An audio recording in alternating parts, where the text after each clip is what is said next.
जो viral infection हो रहा है ना, अगर बुखार 102 से ज्यादा है तो आप उसको कंटिन्यूअसली मॉनिटर करें और आप ये देखें कि कितने इंटरवल पे बुखार चढ़ रहा है।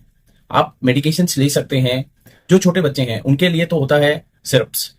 छोटे बच्चों के लिए सबसे सेफेस्ट सिरप है बुखार के लिए कालपॉल 120 mg। आप वो दे सकते हैं। अगर बच्चे को कोई भी कोल्ड कफ है तो उसके लिए एक सिरप आता है मेक्स्ट्रा, आप वो दे सकते हैं।